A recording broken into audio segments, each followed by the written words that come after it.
सो छत्रपति शिवाजी महाराज की जय। जय भवानी जय शिवाजी। एंड फाइनली आज हम मिल रहे हैं, बट सेशन के लिए नहीं, एक पॉडकास्ट के लिए। बिल्कुल पॉडकास्ट सेशन के लिए मिल रहे हैं। जेब में पैसे हैं नहीं है परवाह नहीं है, बस एक चीज थी लाइफ में बॉडी पे कैरी करने के लिए, वो थी स्माइल, जो हर वक्त कॉन्फिडेंट रखती थी। तो मैं दिन में इंजेक्शन लेके रात को पेन किलर लेके मैंने कंप्लीट किया वो, कि वो कट होता था तो मैं जमीन पे गिर जाता था, जैसे एक्शन होता था मैं खड़ा हो जाता था। पावन किंग के टाइम पे जब वो पानी वाला सीन था जिसमें से मैं तीर बाहर निकलता हूँ, तीर मारता हूँ, और एंड का जो आपने भाले वाला सीन था, उस टाइम मुझे 102 103 फीवर था। अच्छा, but still I was ready to do the work. Over फिल्मी लाइन नहीं है, मगर दिल की आवाज आती थी कि मर भी जाएगा तो अपना घर चलाने के लिए, पैसा चलाने के लिए अगर किरदार को करूँ तो फिर वो मेरे लिए जस्टिस नहीं। उसको रिस्पेक्ट मिलनी जरूरी है, जिसका सैक्रिफाइस मैं लोगों तक पहुंचा। वो मूवी में मेरे दोस्त के साथ देख रहा था, literally tears were coming out of my eyes, और आने के बाद मैंने आपको फोन किया था कि भाई अलग लेवल का मजा आया, आपने ट्रूली ट्रांसपोर्ट किया हमको। हम कैसे इंडिया में, हम इंडिया के लिए मरते हैं, इंडिया के लिए बात करते हैं, बट इंडिया की हिस्ट्री ही हिस्ट्री में नहीं होना चाहिए। बहुत दर्दनाक बात है ये। से अगर मेरी लाइफ में कोई अकेला एक दोस्त है मेरी लाइफ में, तो मेरे पिताजी हैं, मेरा कोई दोस्त नहीं है। अच्छा, स्ट्रेंथ मतलब मेंटल स्ट्रेंथ बढ़ती रही इन सब प्रोटेक्शन से। फर्स्ट रियलिटी चेक मिला वो फेम के बाद खोने में पिताजी से, सेकंड रियलिटी चेक इस शहर में आते ही मिल गया। सर आपके स्ट्रगल फेज के बारे में थोड़ा बताइए, क्योंकि तब आपने क्या किया मानसिक तरीके से स्थिर रहने के लिए? तो एक दौर आया था जिस टाइम पे कुछ अप्स एंड डाउन चल रहे थे, और मेंटल चीज के लिए मैं आपसे मिला जी। और मैं ये इसलिए ओपनली मेंशन कर रहा हूँ क्योंकि जैसे मैं लाइफ के हर फेजेस पे राइट इंसान से मिलता रहा ना, so I guess you are also god sent person for that time. अभी कोई मेरी लाइफ में अगर आता है या बनता है या जानने वाला या दोस्त कुछ भी, तो मैं एक दायरा रखूंगा अपनी सेफ्टी के लिए। नमस्कार दोस्तों, welcome to another episode of Mann Ki बात डॉक्टर सागर के साथ। आज के जो हमारे गेस्ट है दोस्तों बहुत ही स्पेशल है, और स्पेशल होने की सबसे बड़ी वजह है कि वो है दिल्ली का लड़का, वो है दिल्ली का लौंडा जैसे बोलते हैं, लेकिन दिल्ली का दिल लेके वो यहाँ पे मुंबई में आए, और मुंबई और महाराष्ट्र में उन्होंने मन जीते। बहुत अच्छी एक्टिंग करते हैं वो, इंसान भी बहुत अच्छे हैं, बहुत डेडिकेटेड फिटनेस इंथुजियास्ट भी है, और उसी के साथ मैं बोलूँगा वो जो अच्छा काम कर रहे हैं वो शिवाजी महाराज से रिलेटेड जो भी वॉर मूवीज़ है, जो भी एपिक मूवीज़ हम देखने को प्राप्त हो रही हैं हमें आजकल, उसमें उनका एक बहुत बड़ा योगदान रहा है। मैं बहुत बहुत बहुत वेलकम करना चाहूँगा, स्वागत करना चाहूँगा ये स्पेशल दिवाली एपिसोड में श्री अंकित मोहन जी का। अंकित, मोस्ट वेलकम। सबसे पहले तो सागर, इतना हैवी इंट्रोडक्शन देने के लिए बहुत बहुत थैंक यू। और of course it is a beautiful meeting you, and मतलब कितने टाइम से हम जानते हैं एक दूसरे को जी। सो उस जानने में आपका यहाँ पहुँचना ये एक बहुत बड़ी अचीवमेंट है। Thank you. So I think जितनी तारीफ आपने मेरी की है उतनी आपकी भी होनी चाहिए, कि कहाँ से आपने जर्नी शुरू करी और आज आप कहाँ हैं। एंड फाइनली आज हम मिल रहे हैं, बट सेशन के लिए नहीं, एक पॉडकास्ट के लिए। बिल्कुल पॉडकास्ट सेशन के लिए मिल रहे हैं। सो आई थिंक उसके लिए I will clap for you. Same for you sir, same for you. और शुरू करने के पहले अंकित जी मैं चाहूँगा कि जो हमारे बहुत ही इंस्पिरेशनल फिगर है आपके लिए, मेरे लिए, पूरे महाराष्ट्र, पूरे देश, पूरे दुनिया के लिए, उनकी हम जय जयकार से शुरुआत करते हैं। ऑफ कोर्स आप ये सोचिए कि मैं अभी रायगढ़ में था 2 दिन पहले। ओके, मैं उनके दर्शन करके आया हूँ। ओके। और वो मेरे लिए इतने खास हैं कि मेरा उनका नाम मेरे साथ क्या बात है। सो छत्रपति शिवाजी महाराज की जय। जय भवानी जय शिवाजी। चलिए शुरू करते हैं। तो आप दिल्ली से हैं जी। और जितना मैंने आपके बारे में पढ़ा और जितनी हमारी मुलाकातें हुई है, आप दिल्ली के एक बिजनेस फैमिली से हैं, और फिल्म लाइन से कोई आपका ताल्लुक़ नहीं रहा है, और आप एक प्रोटेक्टेड एनवायरनमेंट में दिल्ली के चांदनी चौक में आप रहते थे। तो वहाँ से मुंबई का जर्नी कैसे शुरुआत हुआ सर? सबसे पहले तो दिल्ली मतलब एक जगह नहीं है, दिल्ली ना एक इमोशन है। ओके।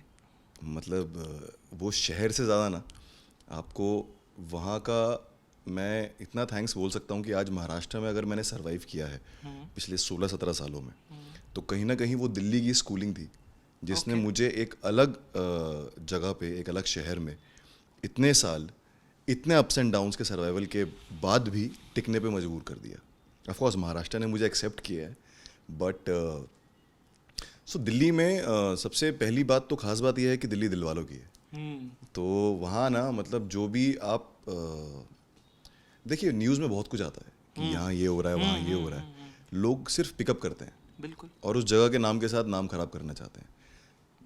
मुझे पता है कि ऐसे लोग हैं जो जगह जगह अलग अलग शहर में कहीं ना कहीं अच्छे फैमिलीज को, अच्छे लोगों को थोड़ी परेशानी से गुजरना पड़ता है, बट वो हर शहर में है। हर शहर में। तो दिल्ली में जहाँ मेरा जन्म हुआ, चांदनी चौक, और एक जॉइंट फैमिली से बिलोंग करता हूँ मैं और बिजनेस बैकग्राउंड है, तो कभी ये सपने में था ही नहीं कि कलाकार बनना है या क्रिएटिव लाइन से कुछ जुड़ना है या फिर एक आर्टिस्ट बनना है, परफॉर्मर बनना है। वही ना एक बाप का वही होता है कि भाई मैंने धंधा किया तो मेरा बेटा भी धंधा बिल्कुल ही करेगा। बिल्कुल बिल्कुल मैं डॉक्टर हूँ तो मेरा बेटा भी डॉक्टर ही बिल्कुल बनेगा। बिल्कुल बिल्कुल। तो कहीं ना कहीं वो एक थॉट प्रोसेस से चल रही थी लाइफ, और मैं खुश था। ऐसा नहीं कि मैंने कभी ऑब्जेक्ट किया, क्योंकि आप जब एक कंफर्ट स्पेस में होते हैं ना, तो आपकी लाइफ से ऑब्जेक्शन वर्ड चला ही जाता है। बिल्कुल सही बोल रहे हैं सर आप। घर था, माँ के हाथ की गरम गरम रोटी दी, बाप की सिक्योरिटी थी, परिवार का फन था, दोस्तों की स्ट्रेंथ थी और एरिया की सिक्योरिटी थी। अगर इतने सब कंफर्ट जोन में मैं जी रहा हूँ तो मुझे नहीं लगता कि मुझे किसी लाइफ से और किसी चीज़ का ऑब्जेक्शन होगा। करेक्ट। तो 20 साल लाइफ के वहाँ पे ऐसे निकले कि एक बहुत ही, जैसे प्रोटेक्टेड आपने बोला, ऑफ कोर्स, और वो ना प्योर प्रोटेक्शन थी, क्योंकि आप फैमिली के साथ रहते हैं। बिल्कुल। जैसे आज आप अपने बेटे को वो प्योर प्रोटेक्शन देंगे, अनकंडीशनल। अनकंडीशनल, तो वही मुझे वहाँ से मिली। सो जैसे मैंने बोला कि दिल्ली की स्कूलिंग से मतलब है कि जैसे जैसे लोगों के साथ मेरे वहाँ इंटरेक्शन हुए, मेरी ऑब्जर्वेशन पावर स्ट्रांग हुई, क्योंकि तब क्या होता है ना कि आप, I was like a blank paper, कि मतलब वो उस टाइम कोरा कागज था कि उसे दुनिया का कुछ पता ही नहीं था, कि बस घर वालों के साथ रहना है, घर वालों के साथ चिल करना है, इंडिया गेट पे जाके रात को डिनर करना है, बाइक पे दोस्तों के साथ घूमना है, दुनियादारी की कोई समझ नहीं कुछ होती। नहीं। बिल्कुल। मतलब एक अगर बनियान भी लेने जा रहे हैं तो 10 लोग साथ जा रहे हैं, दोस्त बिल्कुल बिल्कुल बिल्कुल। बाइक पे साथ घूमना है, दोस्त की आवाज़ आई मतलब रोटी निकाला, छोड़ा और भागे दोस्त की मदद करने। मतलब वो साली अपब्रिंगिंग हुई है। सो उसमें ना कोई भी दिखावा नहीं था, कुछ भी शो ऑफ नहीं था, और हाँ स्ट्रेंथ, मतलब मेंटल स्ट्रेंथ बढ़ती रही इन सब प्रोटेक्शन से।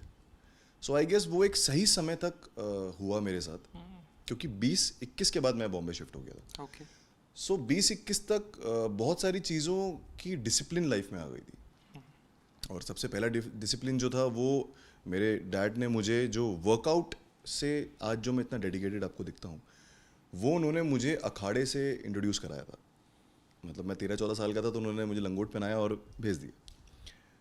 तो वही जो डेवलपमेंट बनी ना, वो कहीं ना कहीं पैशन मेरे प्रोफेशन में मुझे हेल्प कर रहा है। मतलब मैं किसी को दिखाने के लिए बॉडी नहीं बनाता हूँ, या फिर टू बी वेरी ऑनेस्ट किसी प्रोजेक्ट को हासिल करने के लिए बॉडी नहीं बनाता हूँ, मैं अपने लिए बना रहा हूँ। You are the project. Correct. Your body is the project. मतलब there is a whole world inside you. Right right. आप इतने ब्लेस्ड हैं हम सागर, कि हम चल पा रहे हैं, हम बात कर पा रहे हैं, यू नो, एक अच्छा खा पा रहे हैं, एक अच्छा सो पा रहे हैं। जी।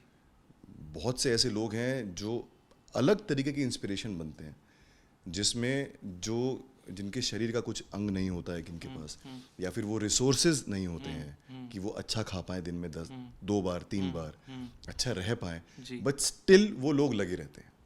करेक्ट। सो आई गेस ये आपके रूट्स से आता है आपको, कि आपने कैसी, अगर थोड़ी सी मतलब लथार्जिक फैमिली होती है, या फिर थोड़ी सी मतलब कि स्प्लिट हो जाती हैं फैमिलीज, या फिर XYZ बहुत सारे रीजंस होते हैं, तो वो कहीं ना आपके दिमाग पे एक छाप छोड़ देते हैं। ये लेकिन आप बहुत ना एक इंटरेस्टिंग बात बोल रहे हैं, मुझे थोड़ी कॉन्ट्रडिक्टरी भी लग रही है कि अधिकतर जो बिजनेस फैमिलीज होती हैं ना, अगर आप उनसे एसोसिएट करेंगे तो आप जो एक सेठ जी होता है उसका पेट बड़ा होता है, आप पूरा उल्टा बोल रहे हैं, which is a very unique and good thing, कि भाई बिजनेस फैमिली होते हुए भी आपके पिताजी का इतना रुख था कि आप फिटनेस पे फोकस करें, क्योंकि वो खुद जाते थे ना अखाड़े।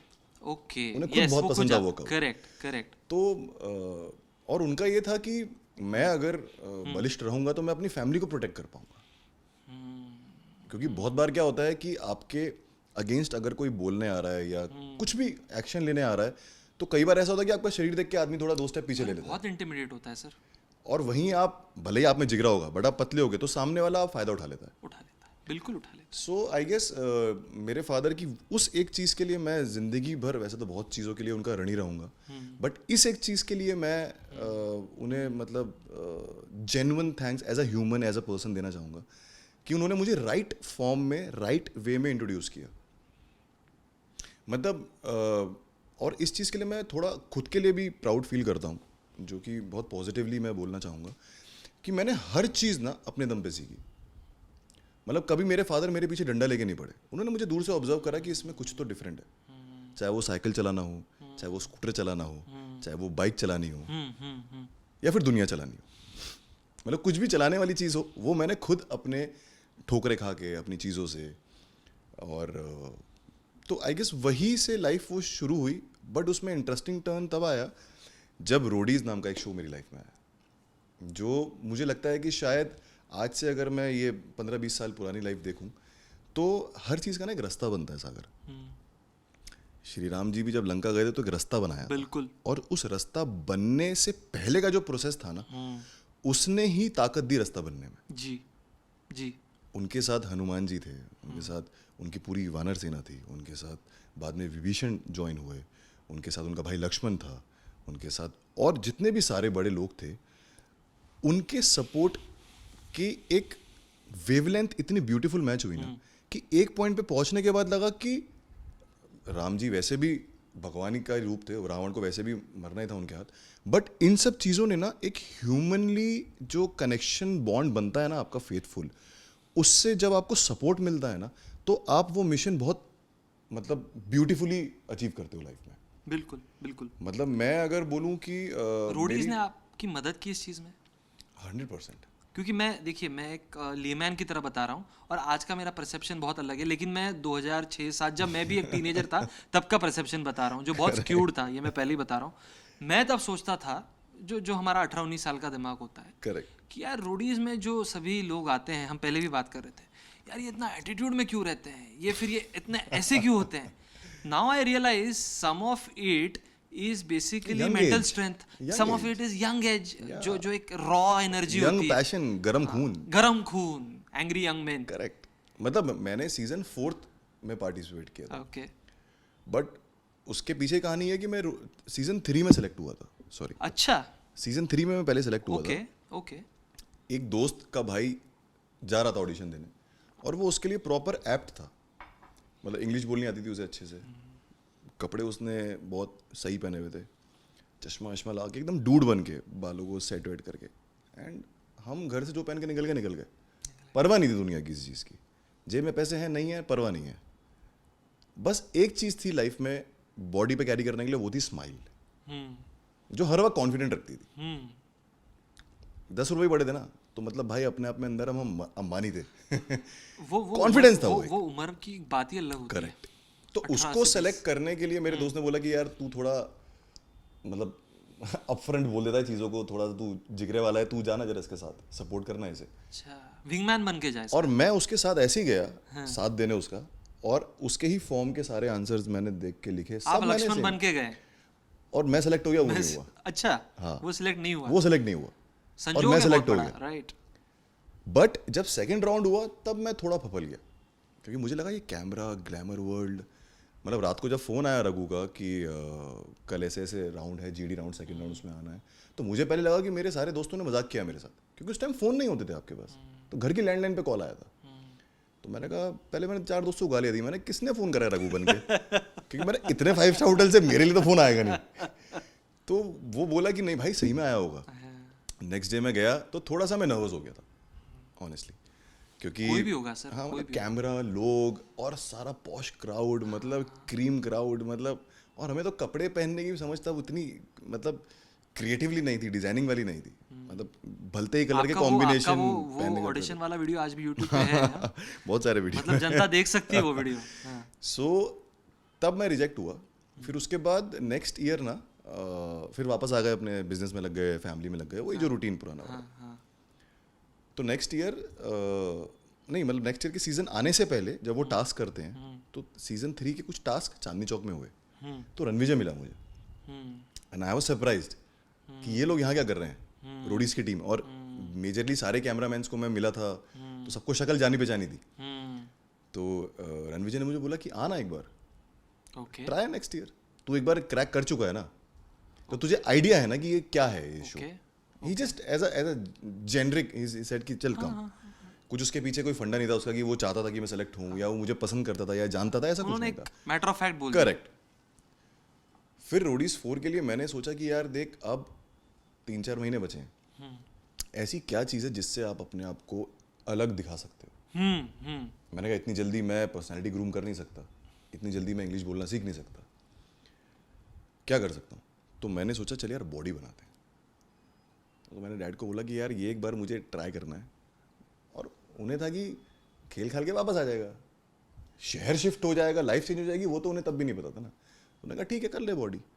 तो उस टाइम मैंने 3-4 महीने में थोड़ा बॉडी ट्रांसफॉर्म किया और फिर सेलेक्ट हो गया मैं फाइनली। तो इसका एक पॉइंट है जो मैं आगे कनेक्ट करूंगा जब हम थोड़ा सा मेच्योरिटी पे बात करेंगे। ना आपकी लाइफ स्टोरी पे अभी तक की जो बता रहे हैं ना, दंगल 2 बन सकते हो। पूरा वो वाला फील आ रहा है मुझे। दंगल पता नहीं क्या क्या बन सकता है। सो उसके टाइम पे ना मतलब बस ठान लिया था, और रणविजय के साथ एक फ़ोटो खींचा था मैंने, तो वो मैं रोडीज 4 में लेके गया था, okay just as a carry to हाँ जी, समथिंग। हाँ जी, हाँ जैसे हम सुवेनियर लेके जाते हैं ना बिल्कुल कहीं, बिल्कुल कि ये मेरी लास्ट ईयर की पिक्चर है, जी, and see me right now, so there is a change in me. Right, transformation. Correct. तो मैं जब बैठा इंटरव्यू के लिए तो रघु ने मुझे पूछा कि बॉडी वॉडी बना के आ गया भाई, चेंज हो गया। मैंने कहा, हाँ। तो आई गेस वहाँ से वो जर्नी शुरू हुई लाइफ की। एंड फिर उसके बाद एक दौर ऐसा भी आया कि जब मुझे कहते हैं ना कि दूर से चीज़ बहुत अच्छी लगती है, बट जब उसके अंदर जाते हो तब आपको रियलिटी पता चलती है। तो आई गेस ग्लैमर वर्ल्ड की कुछ ऐसी सच्चाइयाँ भी हैं जो अब तो खैर सबको सामने ओपन हो गई हैं ओवर द ईयर्स जाके, बट कुछ उसकी ना फैंसी लाइफ का एक पार्ट है जो अगर आप संभाल पाओ तो बहुत अच्छा है, अगर नहीं संभाल पाओगे तो फिर आपको बर्बाद होने से कोई नहीं रोक सकता। ओके मेरी अच्छी चीज़ ये थी कि मैं उस टाइम पे उस फ्लैशी वर्ल्ड के उस साइड पे खोया जब मैं फैमिली के साथ था। अगर मैं अकेले रह के खोया होता तो शायद मैं बिखर गया होता, क्योंकि ये था कि पार्टीज होने लगी, दोस्त नए मिलने लगे, मीडिया में आने लगा, तो मतलब जिन कॉलेजेस में Cloud9 मतलब और Roadies like a dream. Roadies तब बहुत फेमस हुआ करता इमेजिन मुझे जिस कॉलेज ने एडमिशन नहीं दे रहे थे डीयू में, वहाँ पे मुझे बड़े बड़े कॉलेजेस में एज ए गेस्ट बुला रहे थे। क्या बात है, 180 डिग्री टर्न हो गया लाइफ। मतलब वहाँ रिस्पेक्ट मिलने लगी। जी जी जी, नॉर्थ कैंपस में 20-30 फीट का आपका होर्डिंग लगा है सोलो, क्या बात, लाइफ ही चेंज हो गई ना। बिल्कुल। कहीं भी क्लब्स जा रहे हैं, वहाँ जा रहे हैं, इनविटेशन आ रहे हैं, बड़े बड़े कॉलेजेस लोग में पहचान रहे हैं, फोटो पहचान खिंचवा रहे हैं, पागल हो रहे हैं। हाँ, तो वो 2-4 महीने का दौर ऐसा है कि मैं मतलब घर बार जिस लाइफ से मैं पला बड़ा हुआ था, उस प्यार को, अपनेपन को थोड़ा सा मेरी लाइफ से वो दूर हुआ, और Okay. ये चीज़ें पास आ गई। ओके तो रात भर पार्टी करना, दोस्तों के साथ रहना, घर पे नहीं आना। तो 2-4 महीने डैड ने देखा, उसके बाद उन्होंने बोला कि क्या ये आश्रम है क्या क्या चल रहा है लाइफ में, कर ली मस्ती, चलो वापस। तो मुझे रियलिटी चेक मिला, मैंने कहा हाँ यार ये तो मतलब, फिर मैंने देखा अपना, मैं हेल्थ मेरी स्टेक पे आ गई थी क्योंकि खाना नहीं खा पाते। बट मुझे एक बात बताइए, जब आपके पिताजी ने आपको बोला कि भाई रियलिटी चेक ये क्या चल रहा है, तब आप इमीडिएटली आपको रियलाइजेशन हो गया? नहीं इमीडिएटली नहीं, या हुआ? नहीं, इमीडिएटली हुआ। इमीडिएटली हुआ है, ये बहुत बड़ी बात है। पिताजी क्योंकि की आंखें से आज भी डरता हूँ। अच्छा, हाँ, मतलब दोस्त है मेरे सबसे, अगर मेरी लाइफ में कोई अकेला एक दोस्त है मेरी लाइफ में तो मेरे पिताजी हैं, मेरा कोई दोस्त नहीं है। अच्छा, इसको ना सर मराठी में बोलते हैं हम आदर युक्त भीति। मतलब आप रिस्पेक्ट भी करते हो, प्यार भी करते हो, बट आखिर में बाप बाप होता है, और वो होना भी चाहिए भाई। मतलब और बाप है ना, तो मतलब बहुत बड़ी बात है, अरे sir, it is priceless. Priceless. तो उन्होंने जब बोला कि, क्योंकि तब तक उन्होंने 2-4 महीने टोका नहीं था ना, रात भर पार्टी कर रहा था, नाइट आउट था, फिर दिन में आके सो रहा था, खाना कभी भी खा रहा था, घर पे नहीं खा रहा था, बाहर जा रहा था। तो वो सब के टाइम के बाद जब रियलिटी चेक से मैं वापस थोड़ा नॉर्मल लाइफ पे आया, फिर ऐसे ही बॉम्बे का टर्न लगा। तब रोडीज में से अगर अंकित जी, लेकिन रोडीज की जो जर्नी थी 3-4 महीने की, एक तो ग्लैमर पार्ट हो गया, बट उसमें ना ग्लैमर पार्ट आता है फेम के बाद। फेम के बाद, बट उसमें बहुत सारे इंटेंस ट्रेनिंग वाली चीजें, मेंटली फिट करने वाली चीजें भी रोडीज में करवाते हैं। हाँ, उससे आपको कुछ फायदा हुआ? रियलिटी शो है वो। हाँ मतलब अब उसका कुछ 20th सीजन आ रहा है, बिल्कुल। तो आई गेस हर साल उन्होंने कोई ना कोई इम्प्रूवमेंट करी है जी अपने शो जी में। जी बट हमारे टाइम पे ना मेकर्स का वो भी बहुत रॉ था, थॉट प्रोसेस भी। मतलब आप अगर 15 साल पहले की बात करोगे तो 15 साल पहले आपका थॉट प्रोसेस भी कुछ और होगा, बिल्कुल बिल्कुल जो अभी लिविंग थॉट प्रोसेस है वो कुछ और इट है। Evolves correct. सो उस टाइम पे वो सब चीज़ें बहुत रॉ थी। एंड क्योंकि मेंटली फिट मैं पहले से ही, मेरे डैड ने अखाड़ा भेजा, वर्कआउट करने के लिए उन्होंने परमिशन दी, मैंने ट्रांसफॉर्मेशन किया। तो जब आप वर्कआउट करते हैं ना, आपको एक अलग कॉन्फिडेंस फील होता है। बिल्कुल सर बिल्कुल और मैं इसीलिए ना वर्कआउट अच्छा करने वालों की और वर्कआउट के बारे में अच्छा बात करने वालों की मैं बहुत रिस्पेक्ट करता हूँ। जितनी शायद मैं भगवान की रिस्पेक्ट करता हूँ ना, उतनी। क्योंकि वर्कआउट सिर्फ एक वर्ड नहीं है। मतलब आपकी हेल्थ लंबे समय तक आप कैसे अच्छे रह सकते हैं, और बहुत सारी ऐसी चीज़ें आपके खान पान में लाइफ के फेजेस में ऐड हो जाती हैं, जो अगर आप हेल्थ पे ध्यान देंगे तो वो चीज़ें थोड़ा दूर हो जाएंगी। बिल्कुल सर बिल्कुल बिल्कुल तो वहाँ से फिर मैं जब दिल्ली से बॉम्बे शिफ्ट होने की बात हो रही थी, तो मैं एक बॉम्बे किसी इवेंट के लिए आया था, मुझे याद है। तब रणविजय मिला था, तब भी रणविजय ही मेरे काम आया। रणविजय एक कॉमन लिंक लग रहा है मुझे, अभी भी आप Correct. टच में हैं उनके? मतलब वैसे नहीं है, वैसे बिकॉज अपनी अपनी लाइफ दोनों की चेंज हो बिल्कुल गई बिल्कुल बिल्कुल एंड वो बड़े हैं, भाई हैं, तो वो एक अलग लाइफ जी रहे हैं। बिल्कुल बट कहीं ना कहीं मैं उम्मीद मैनिफेस्ट करता हूँ कि किसी ना एक प्रोजेक्ट में मिले हम। राइट राइट लेट्स सी, मिलेंगे। बिल्कुल बिल्कुल या फिर वो आज मुझे कहीं देखते होंगे तो उन्हें प्राउड फील होता होगा, of course। बिल्कुल बिल्कुल फील होता होगा। और तो उन्होंने डैड को बोला कि इसे एक महीने के लिए आने दो Bombay. Like an elder brother, या है, you know, he reached out Correct, for you correct, कि correct, भाई correct, थोड़ा आप दीजिए इसको मौका। Correct correct. और वो तब खुद भी लड़का था ना, अब तो is to become he a father could- of two he किड्स। could- he could relate to you। Correct. और नॉर्थ से था, दिल्ली से था, तो वो थोड़ी फील आती है ना, कनेक्ट हो जाता है। आई थिंक दिल्ली, देखिए दिल्ली का, जैसे आप शुरुआत में बता रहे थे, दिल्ली दिल वालों की है। दिल्ली का इन सर्टन टर्म्स थोड़ा सा, जो हम बोलेंगे, नाम थोड़ा सा अलग है या थोड़ा खराब है, लेकिन जो भाई कल्चर है, भाई तेरा भाई है कुछ भी हो जाए, वो बम्बई में नहीं तेरा है। भाई है ना, तेरा बस। भाई है ना, और वो सच में है, गाड़ी तेरा भाई चलाएगा। क्योंकि मेरे इन-लॉज वो साइड के हैं। करेक्ट। और मैंने वो देखा है कि भाई रात में अगर आपको कोई ज़रूरत है तो 10 दोस्त आपके जो पहुंच जाते हैं, मतलब पहुंच जाते हैं। मैंने बोला ना, रोटी का निवाला छोड़ देते हैं। हाँ, वो दिल्ली साइड है, वो दिल्ली साइड, बिल्कुल नॉर्थ में है वो। नॉर्थ में है वो, बिल्कुल। सो वहाँ से मैं एक महीने के लिए, मेरे डैड ने डील रखी कि तू जा, और मुझे पता था कि वो बड़े दिल पे पत्थर रख के भेज रहे हैं मुझे, क्योंकि उनको तो यही था कि भाई काम करना है। और मैं काम अच्छे से संभाल रहा था यार। अच्छा, मतलब I was not a very studious person at all. I failed in 10th। तो आप सेठ जी भी अच्छे बन जाते हैं। बहुत बढ़िया। और सेठ जी से ज़्यादा ना, जैसे मुझे रियलाइज़ हुआ कि मैं तब ग्राउंड वर्क पे ज़्यादा बिलीव करता ओके था। ओके। मतलब क्लाइंट्स के ऑर्डर लेने जाना, हाँ। उनका माल किस डिलीवरी चीज़ करवाने का जाना। business है आपके हमारा बिजनेस है ये prizes and mementos, trophies and awards, इनका मैन्युफैक्चरिंग, बाद में मेडल्स तो आपने जीत के लाए बहुत सारे। पहले मेरे Manufacture आसपास करने की जरूरत नहीं। पड़े रहते थे। पड़े रहते थे, फिर आपने अर्न किया उस Correct, चीज़ को। correct। Right right. सो वो बिजनेस मैं बहुत अच्छे से कर रहा था। मुझे प्रॉब्लम नहीं थी मेरी लाइफ में किसी भी चीज़ से। बट कहते हैं ना कि ये सोल ट्रैवल करती है ना, तो वो आज की कैलकुलेशन के हिसाब से वो 20 साल दिल्ली में बिताने बहुत ज़रूरी थे फॉर हेयर सर्वाइवल। करेक्ट। क्योंकि आपको हर दौर पे, हर जगह, हर 5 किलोमीटर की रेंज में या 5 फीट की रेंज में आपको एक नया इंसान मिलता है। किस मेंटेलिटी का होता है, कैसे नेचर का होता है, कैसे बिहेवियर का होता है, किससे कैसे डील करनी है। तो वो स्कूलिंग वहाँ से थोड़ी सी मुझे बिल्कुल एक अच्छी मिली। जी। सो वो एक महीने के लिए माने, और मेरी बहन की शादी थी, और उसके अगले साल मैं शिफ्ट हो गया। तो मेरी माँ आज भी ये कहती है कि पहले बेटी भी आई, फिर बेटा भी आ दिया। तो वहाँ से मैं शिफ्ट हुआ, तो उसके बाद फिर एक दौर ऐसा भी आया, क्योंकि जब मैं पहली बार बॉम्बे में कदम रखा, मैं जानता नहीं किसी को, और मैं ऐसी जगह से आ रहा हूँ जहाँ मैं सबको जानता हूँ। बिल्कुल। मतलब अगर मैं चांदनी चौक में रह रहा हूँ तो चावड़ी बाजार में भी कौन लग रहते हैं मैं जानता हूँ, या वो फिर बहुत बड़ा दरियागंज फर्क में है, भी या दिल्ली गेट पे भी कौन रहता है तो जानते हैं। दिल्ली मुंबई में फ़र्क बहुत ज़्यादा है ये। क्योंकि वहाँ आप पले बड़े पले बड़े हैं। बॉम्बे में जो पले बड़ा है उसके लिए दिल्ली डिफिकल्ट होगा, बट अधिकतर लोग बॉम्बे में जो है ना, काम की तलाश में ही आते हैं या काम लेकर आता या काम लेकर आते हैं। है। वो आप पे डिपेंड करता है कि आप कितनी शिद्दत से करते हैं। बिल्कुल बिल्कुल। फिर तो जब बॉम्बे शिफ्ट हुआ तो मैं फर्स्ट डे निकला अपने ऑडिशन के लिए, एंड फॉर्चुनेटली एक ऑडिशन का कॉल भी आया मुझे। तो मैं निकला एंड मैंने देखा सब। अब क्या था ना, एक जैसे हर शहर का, हर इंसान का एक अलग एटीट्यूड होता है, पानी पानी में फ़र्क होता है ना।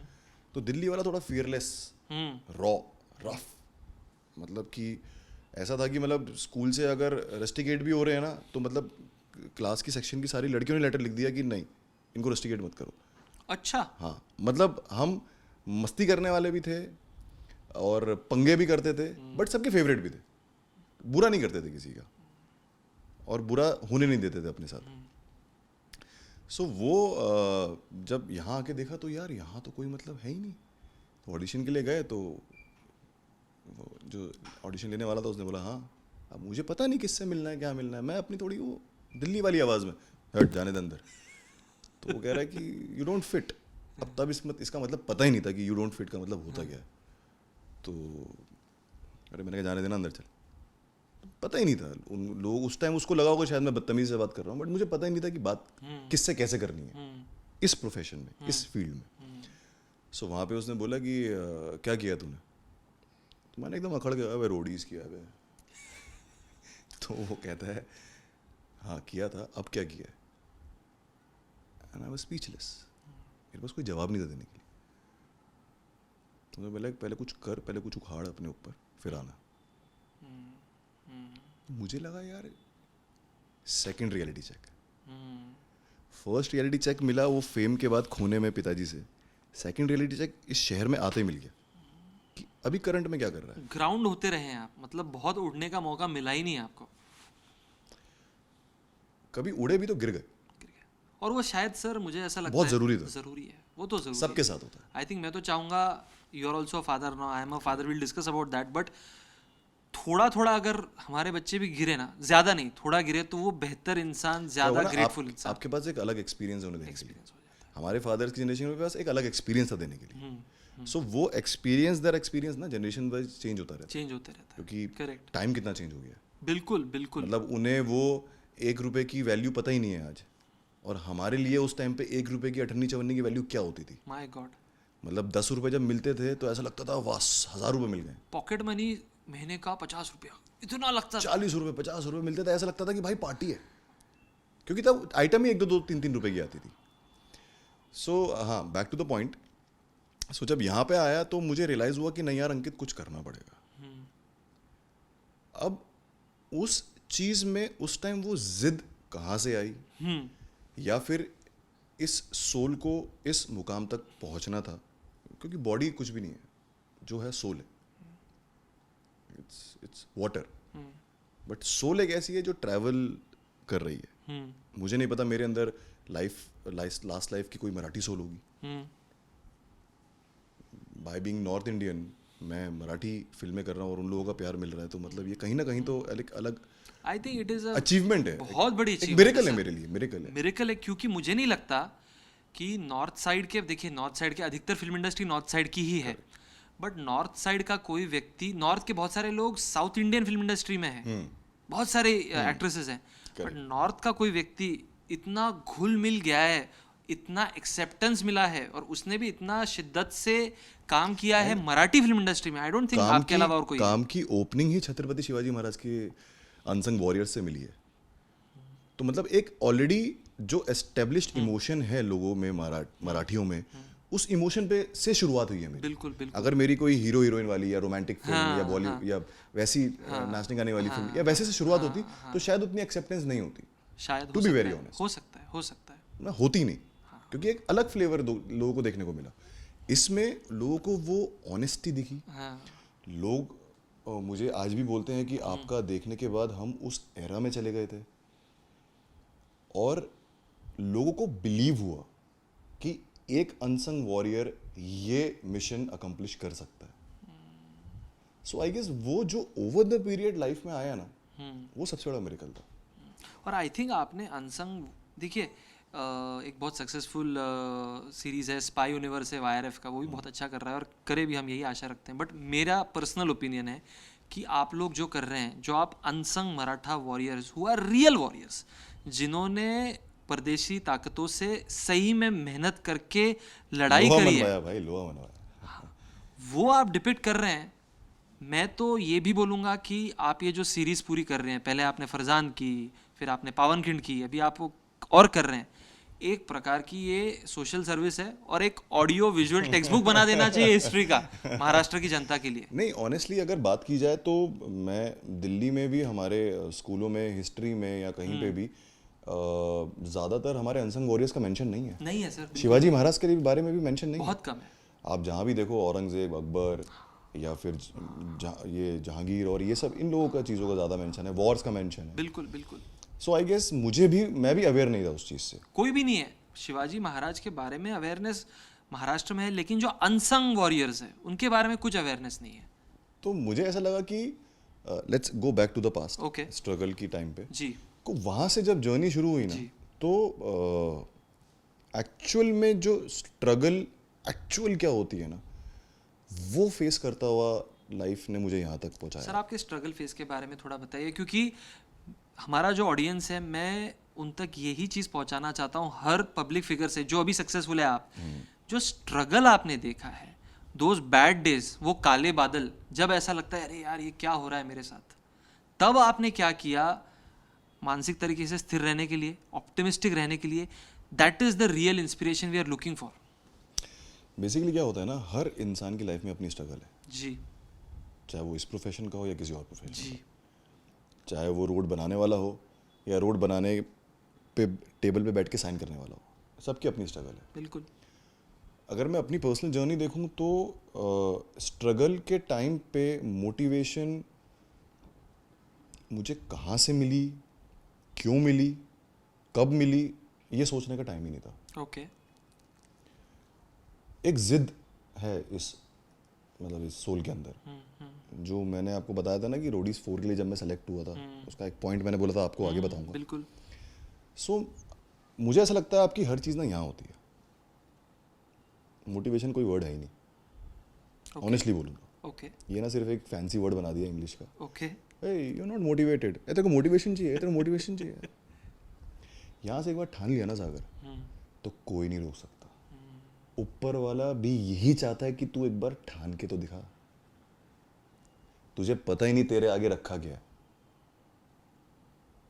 रोडीज 4 के सेकेंड उस राउंड में मैंने ठान लिया था। 3 महीने अपने आप को मैंने तोड़ा है, 6-6 8-8 घंटे वर्कआउट करा है, एक पतले लड़के से एक गुड बिल्ट में ट्रांसफॉर्म करा है अपने आप। बिल्कुल। तो मैंने ठान लिया था। करेक्ट।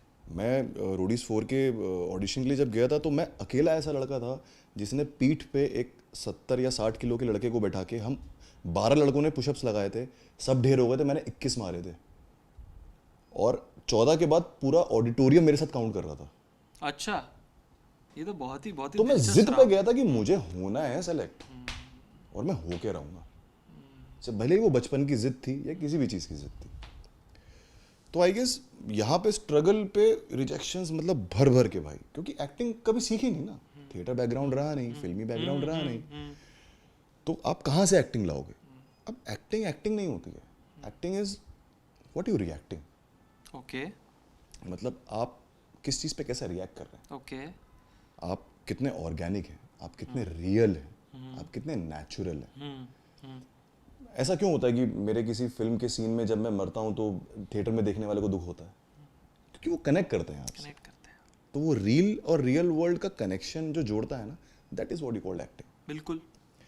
सो अब एक टाइम था कि जब मैं अपनी एक डायरी पे लिखता था, आज 20 रुपये बस में खर्च हुए, हाँ जी, ये मैंने पढ़ा था कहीं। करेक्ट। आज इतना खर्च हुआ, आज ये हुआ, आज वो हुआ, आज ये ऑडिशन पे रिजेक्ट हुआ, मतलब कुछ 1540-42 नंबर पे पहुंचने के बाद शायद मैंने लिखना छोड़ दिया था, कि इतने तक मैं डायरी पे लिख दिया था मैंने। तो बहुत उतार चढ़ाव है। एक पॉइंट ऐसा भी आया कि मैं थोड़ा रैप अप करके दिल्ली भी गया। अच्छा, वापस आप यहाँ से चले गए थे आप दिल्ली हाँ, वापस? यहाँ मतलब कुछ काम होने के बाद, वही बता रहा हूँ, थोड़ा सक्सेस मिला, वापस नहीं सक्सेस नहीं मिला था, सक्सेस नहीं मिला। मतलब सक्सेस तो बहुत बाद में आया, काम आना शुरू थोड़ा हुआ। सा काम आया। हाँ, कुछ तो काम आया। कुछ काम आया, बट उसके बाद इतने उतार चढ़ाव होने लगे ना लाइफ में कि ऐसा नहीं था कि मैंने ये सोचा कि मैं काबिल नहीं, ओके। बट एक ना कहीं उसे आप फैमिली का प्रेशर बोलेंगे, बट मुझे लगता है वो फैमिली का कंसर्न होता है। बिल्कुल कंसर्न ही होता है सर। मतलब उस टाइम पे उनका ये कहना कि माँ कि तू क्या खा रहा होगा, क्या पी रहा होगा, कैसे रह रहा होगा, क्या कर रहा होगा, कुछ नहीं पता, तू वापस आ जा। वो माँ का मन तो होता ही है। और पिताजी अपने दोस्तों से फ़ोन करवाते थे कि अरे तेरे पिताजी को तेरी ज़रूरत है, तू वापस आ जा। सो फैमिली का ना प्रेशर आप उसे बोलते हैं, मेरी नज़र में वो फैमिली का कंसर्न था। ओके। क्योंकि उस टाइम हाँ मॉम का बोलना कि आजा, पिताजी का अपने दोस्तों के थ्रू फ़ोन करवाना कि अरे तेरे डैड का कौन साथ देगा, आ जा यहाँ पे, अच्छा तू अकेला था, तू संभाल भी रहा था काम, ये वो। अच्छा। तो पता नहीं उस टाइम लिखा था जाना यार, तो मैं थोड़ा रैप रूप करके वापस चला गया। अब वहाँ जाके मैं लग गया काम में, बट एक फ्लैट फेस के साथ, क्योंकि मैं कुछ हासिल करने आया था। मन नहीं था और आपका वहाँ पे। हाँ, आत्मीयता नहीं थी वो। आत्मा मेरी यहीं रह गई थी। तो एक आध महीने के बाद पिताजी ने बोला, मुझे बिठाया कि क्या हुआ बेटा, मैंने कहा नहीं कुछ नहीं। तो मुझे लगा काम के बारे में बात कर रहे हैं। तो मैंने कहा सब सही है, कह रहे वो सब छोड़, तुझे क्या हुआ है, मैंने कुछ नहीं। कहते वापस जाना है क्या? और उनका ये बोलना हुआ और मैंने बोला हाँ। कह रहे मुझे पता है तेरा मन नहीं लग रहा है, और बेमन से मैं चाहता नहीं लाइफ में तू कुछ करे, ठीक है तू जा। बस उनकी वो जो शब्द थे ना, उन शब्दों पे आज यहाँ पहुंचा हूं मैं। उसके बाद कभी वापस जाने का मौका नहीं आया। लेकिन जब आप वापस आए अंकित जी, एक अलग कॉन्फिडेंस के साथ आया। कॉन्फिडेंस के साथ आए। करेक्ट। और एक जुनून के साथ आए होंगे कि अभी मेरे पिताजी ने भी मुझ में उतना भरोसा दिखाया है। मतलब मुझे था कि अब जियो या मरो, अब करके दिखाना है, अब करना है। आप असली वॉरियर बन गए थे शिवाजी के फिर। आता मतलब- करायचंच आहे आपल्याला। आता करायचं है। क्योंकि क्या है ना कि फैमिली से उतना फाइनेंशियल सपोर्ट की मतलब लेन देन नहीं था। ओके। अगर क्योंकि उनका कहना था कि अगर तुझे यही सब चाहिए, घर चाहिए, गाड़ी चाहिए, रोटी कपड़ा मकान चाहिए, तो तेरे यहाँ है ना, बिल्कुल यहाँ तेरे ऑफिस में तेरे वर्कर्स हैं, बिल्कुल तू एक राजा की पोजीशन पे है, तेरा ऑफिस है, घर है, गाड़ियाँ हैं, सब है। अगर वहाँ पे मैं करूँगा तो मेरा एक्स्ट्रा एक्सपेंडिचर होगा ना वो। तो और मैंने बोला कि मुझे खुद यहाँ पे करने दो। तो गुरुद्वारों में जाके लंगर खा के सर्वाइव करते थे। अच्छा। बम्बई में? मुंबई में सात बंगला का जो गुरुद्वारा है अपना, हाँ हाँ हाँ। वर्सोवा में, वर्सोवा मेट्रो जहाँ से वो जाती है। महीनों महीनों दर मेरा घर था। अच्छा। और वहाँ इतना पेट भर लेते थे कि एक दिन की एक मील में ऐसा लगता था कि रात भर का खाना खा लिया। क्या बात कर रहे हैं? और वर्सोवा क्या बीच ताकि पे थोड़ा जाके- पैसा बच जाए? पैसा होता ही नहीं था ना। होता ही नहीं था। क्या कर लोगे आपके अकाउंट में 1500 पड़े हैं, आप क्या कर लोगे? आप बसेस में ट्रैवल कर रहे हो। और एक चीज़ थी कि ये मेरे पिताजी कहते हैं, जो मेरे शायद दादाजी से आई है मेरे अंदर, शर्म नहीं है मेरे में, मतलब in a good sense. Of course in a good sense. मतलब एक टाइम ऐसा था कि मैं दिल्ली में अपने जो शॉप थी, रोडीज करने के बाद जब डैड ने रियलिटी चेक दिया था, तो मैं वापस आके अपनी दुकान पे पोछा लगा रहा था। सर इसको आप जो बोल रहे हैं ना शर्म, मुझे लगता है इससे बेटर वर्ड है आप में ईगो नहीं है। जो आदमी बहुत ईगोइस्टिक, देखिए ईगो हाँ, एक सेल्फ रिस्पेक्ट होती है। It's same thing. हाँ, एक सेल्फ रिस्पेक्ट होती है जो होनी चाहिए, और एक होती है कि मैं रोडीज करके हमें Correct, कैसे पहुंचा, correct, वो चीज़ नहीं है आप में। तो मैं दुकान पे पोछा लगा रहा था, हाँ और कुछ यूथ क्राउड क्रॉस कर रहा था, हाँ। एंड वो एकदम बोले अरे रोडी पोछा लगा रहा है। ओके। और मुझे कुछ, मैं नॉर्मल, मैं पोछा ऐसे निचोड़ते हुए, अरे क्या हाल है, पोछा निचोड़ा, वापस काम में लग गया। बढ़िया। तो मेरे पिताजी ने यही बोला कि तेरे में शर्म नहीं है। मतलब कोई क्लाइंट भी आता था तो ट्रॉफी दिखाने के लिए मैं अपने ही कपड़े से पोंछ के दिखाने लगता था। तो वही चीज़ हुई, और गुरुद्वारे में जाके खाने से मुझे कोई शर्म नहीं फील हुई, ना मुझे ये फील हुआ कि मैं मतलब पैसा नहीं है मेरे पास उसका मुझे गम नहीं था। क्योंकि अगर होता उस टाइम पे पैसा तो मैं आज यहाँ नहीं होता। अच्छा। कहीं ना कहीं आपको अलग आदतें लग जाती हैं ना। जैसे अब तो वो ज़रूरतें हैं आपकी, मगर उस टाइम पे अगर आपके पास यंग एज में जब पैसा आ जाता है तो आप कहीं ना कहीं तो उड़ाओगे ना। हमारे पास जितने भी गेस्ट आए हैं सर अभी तक, हर गेस्ट का किसी ना किसी स्वरूप में पैसे के बारे में यही बोलना है कि आपको बहुत यंग एज में बिना खुद की मेहनत का अगर पैसा मिल जाए Correct. तो आप बर्बादी के राह पे निकल चुके हो। करेक्ट। तो that was a blessing in disguise. And it's a great thing. It's a great thing. You learn the Yeah. beauty and the merit and the joy of working hard. तो आज मैं अगर आई एम 37 राइट नाउ, मैं अगर 20 साल वाला अंकित देखूं तो वो भी ज़रूरी था मेरी लाइफ में। और ये जो 15-16 साल का जो ग्रूमिंग हुआ है, जो ट्रांजिशन हुआ है, ये भी ज़रूरी है। मैं आज, क्योंकि मैं वो अंकित कहीं भी प्ले कर सकता हूँ एज एन एक्टर, अगर मुझे कहीं करने का मौका मिलेगा तो। बट जो उसने रियल लाइफ में मुझे ग्रूम कर दिया है, एक्सपीरियंस कर दिया है, वो चीज़ मेरे लिए बहुत, I am grateful to it. Ankit ji, मैं एक चीज़ से आई एम वेरी इंट्रीग्ड, और मैं आपसे पूछना चाहूँगा और आपसे समझना चाहूँगा, और यंग बच्चे जो है, खास करके जेन जी को ना हम बहुत एड्रेस करने की कोशिश करते हैं क्योंकि मैं रोज़ पेशेंट्स देखता हूँ और जेन जी में बहुत सारी अलग चीज़ें हो रही हैं। करेक्ट। जब आप स्ट्रगलिंग फेज में हो, जब मन मुताबिक चीज़ें हो नहीं रही हैं और आप मुंबई जैसे चकाचौंध में हो, तो गलत राह में 10 प्रकार की गलत राह हैं। मैं स्पेसिफिकली एक प्रकार की राह की बात करूँगा जो एक्सेस अल्कोहल हो जाता है या फिर ड्रग्स हो जाते हैं।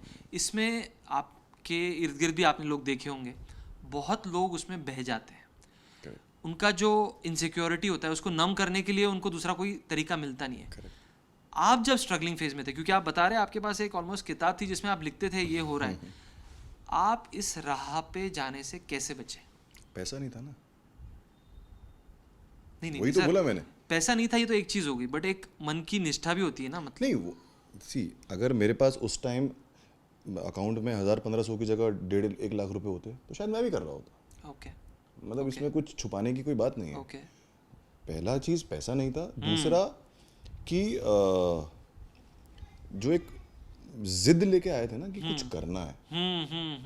मतलब अगर मैं गुरुद्वारे में जाके लंगर खा रहा हूँ, वर्सोवा के बीच पे घंटों घंटों बैठ रहा हूँ, पीजी में रह रहा हूँ, यहाँ रह रहा हूँ, वहाँ रह रहा हूँ, तो मैं किसी क्लब में जाता हुआ अच्छा नहीं लगूंगा, या किसी ऐसी संगत का ग्रुप में दोस्त बनता हुआ अच्छा नहीं लगूंगा जहाँ मैं बैठ के 200 रुपये भी खर्च ना कर पाऊँ। सही बोल तो रहे हैं। मैं एक बहुत ही एक हैप्पी लोनर था। अच्छा वर्ड यूज़ किया आपने, हैप्पी लोनर। हाँ, टॉकिंग विद सेल्फ, जो हमारा Yes. सेल्फ टॉक होता है ना, जो आप वर्सोवा बीच का भी बता रहे हैं, Yes. शायद मेरा जो अनुमान है, आप खुद से बात। जैसे मैंने आज बोला आपको, मैं जानता पूरे शहर को हूँ बट मेरा दोस्त कोई नहीं है। मतलब इस पे भी आएंगे हम बाद में, बट ऑफ कोर्स फिर रियलाइजेशंस आने लगी सामने कि यहाँ तक तो पहुँच गए हैं, अब क्या करना है। मतलब अब नए रास्ते खोजने हैं, नए लोगों से मिलना है।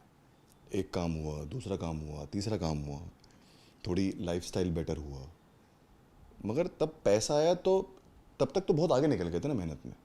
फिर वो मेहनत का नशा लग गया था, फिर और किसी नशे की ज़रूरत ही नहीं थी। वो भी एक बहुत बढ़िया नशा है, अरे सबसे वन बेस्ट ऑफ नशा, द बेस्ट।